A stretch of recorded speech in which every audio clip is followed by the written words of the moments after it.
following this story for us. Let's kick things off then in Nairobi, where my colleague Sarah Kimani is following this story for us. Sarah, this is certainly not the first time that Kenya and Nairobi have, Kenya and Tanzania, should I say then, have clashed heads. Let's talk about exactly the process and what has actually happened over the last couple of days and how we got to this point.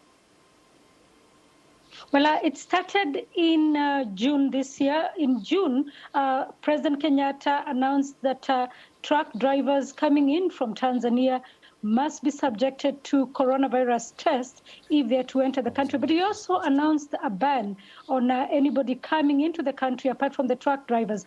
Then Tanzania reciprocated by saying that anybody coming from Kenya, whether truck drivers or anybody, would not be allowed to enter the country. And so this has continued now until last week when the transport minister in Kenya, James Macharia, announced that Tanzania and Burundi were among the countries that would be excluded from entering Kenya. And so Tanzania immediately reciprocated by saying that they would not allow the Kenyan airline, Kenya Airways, to either enter Dar es Salaam, the Kilimanjaro International Airport, or Zanzibar. And so immediately after, there were talks, we understand, between Kenya and Tanzania, but those have actually not borne fruit, because we understand that Kenya Airways have just spoken to Kenya Airways and they say they're still not able to enter Tanzania. In June, then, we also saw Kenyan President Uhuru Kenyatta order the border between Tanzania and Kenya to be closed, except for, of course, the cargo trucks. Is that ban still on at this time?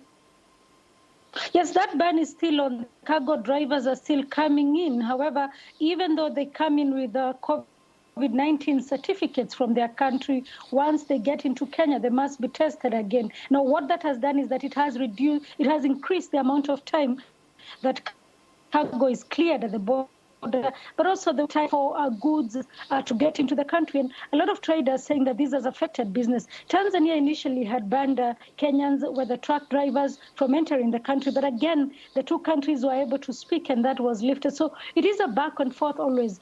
Kenya or Tanzania slapping a ban on something, and then the two of them coming and speaking, and then again that is lifted. So the back and forth has been going on for actually about 2 years now.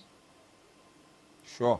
That's significantly quite longer then. Have we heard word from officials perhaps then in Kenya as to how long this is planning to go on for? Are they setting a timetable of how they plan to get things going perhaps again? Well, immediately after Tanzania banned Kenya Airways from entering the country, we understand that there was a virtual meeting between the transport minister here and the Tanzanian prime transport minister. And then the Kenyan transport minister announced that they had sorted out the differences and that this was a small misunderstanding, and so Kenya Airways would be allowed to fly in. However, KQ is still not flying into Tanzania, and we have not seen any airline coming out of Tanzania into the country. But also significant is that we have been here before, and that time President Magufuli actually flew into Kenya, had a meeting with President Kenyatta. He actually gave Kenyatta a gift of 2 peacocks, which at the time we were told signified brotherhood, but it seems this could be a bigger diplomatic tiff, considering we are where we started about a year ago. This diplomatic tiff will certainly hurt trade. For now, though, how are trade relations between the two countries? Well, this year when the trade numbers were released between the East African Community partners, it indicated that Tanzania and Kenya are actually trading at par. But it also showed that trade between the two countries has actually gone down from 2014 when it was higher. That was at its highest. It has increasingly gone down. Now it stands at the same level. But there are those usual small traders that will cross the borders and do trade between each other. For now, those are the ones who have been worst affected. I'll also tell you, maybe interestingly, that a lot of the onions that we consume here in Kenya and oranges actually come from Tanzania, and we are having to dig deeper into our pockets to be able to afford simple things like onions and oranges from Tanzania. So indeed, the pinch is already being felt here. Yeah, certainly will get interesting. Sarah Kimani following the story for us out in East Africa, particularly in Kenya. Thank you so much for that. Sarah, let's cross on over then across the tallest freestanding mountain in the world, of course, Kilimanjaro, and head over to Tanzania, where my colleague Daniel Kidjo is also standing by. Daniel, thank you so much for the time. From your side then, has the government of Tanzania actually issued any statement following the cancellation of KQ flights to the country, and then ultimately the subsequent statement by Kenya's transport minister that all is now well?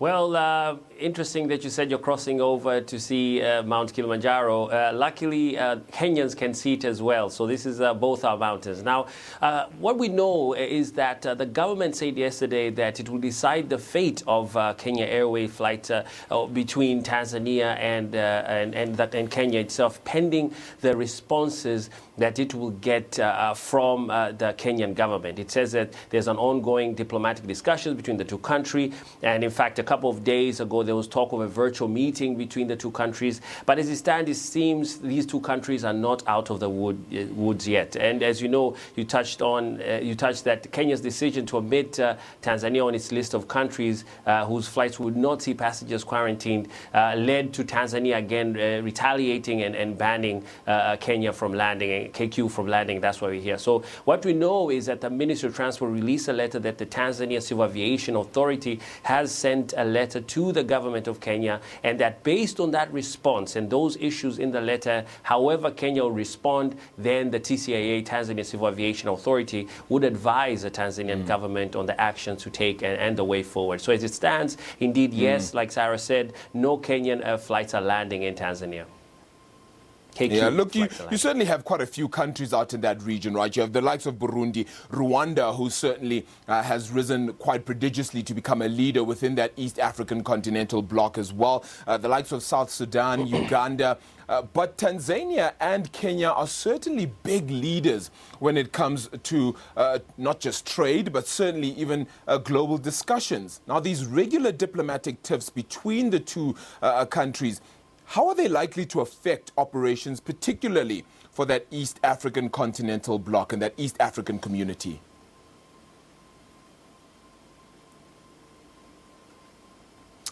So yes, it's a very good question. As you know, there have been, like you touched on, the diplomatic issues, and these little actions like tit for tat, primarily on trade between these two countries, have been going on for years. Now, if you do a quick history lesson, the first High Commission commissions for Kenya in Tanzania and vice versa were opened after the independence of Kenya. However, after the breakup of the first East African community in 1977, both countries severed diplomatic ties. But again, they resumed official diplomatic ties in 1983, and since then, both leaders of these two countries over different terms have said that we are brothers, we are neighbors, but indeed there have been different actions. For instance, in March 2015, Tanzania cut Kenyan Airlines flights from 42 to 14 per week after Dar retaliated against Kenya's ban on Tanzanian tour vans entering its airport. So these two sides, when it comes, for instance, to aviation, they have a bilateral services agreement, but there have still been issues that have not been resolved. So over the years, these two brothers and neighbors have had issues. However, from my analysis and a lot of experts, they feel there's a need for proper diplomatic, solutions for this, between these two countries, because as you said, they are indeed the biggest players in the East African market. I mean, the East African community, and we're hoping that perhaps eventually these issues can be resolved. So how's the standoff sort of affected trade between the two countries? I mean, I spoke to Sarah Kimani, really making note of how the two countries really interacted well when it comes to things like trade in particular. The question now becomes that if you see the likes of Paul Kagame having to stand in and mediate things between the two, it could certainly hurt things in that regard, wouldn't it?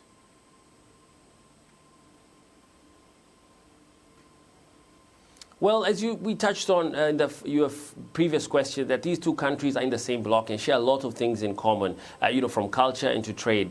And like Sarah said, the oranges and the onions that Kenyans enjoy come from Tanzania. But likewise, people like me in Tanzania enjoy a lot of retail products from big companies in Kenya like Unilever, who bring in a lot of retail products like soap, cooking, food processed products, etc. into Tanzania. So a lot of scholars now are saying that it is important for two countries to hold discussions so that they can now maximize on the opportunities brought forth by COVID-19. For instance, Tanzania has been Kenya's market for a long time, like I touched on, as well as Kenyan flowers from Tanzania, Arusha, flying to Kenya. It's almost like a $4 million business between countries in Kenya and Tanzania, between business communities in Kenya and Tanzania. So even this airport saga, for instance, it hurts them both, because when plans land in Tanzania or in Kenya, there are landing fees. Businessmen travel to do meetings. Both countries receive tourists, etc., etc. So I think, like Sarah said, trade is affected. We know that there was an issue at the borders. Lorries are not allowed to enter and stuff like that. So as this stands, there's definitely going to be a need for governments to sit down and fix it, because in truth, both countries are bleeding this way.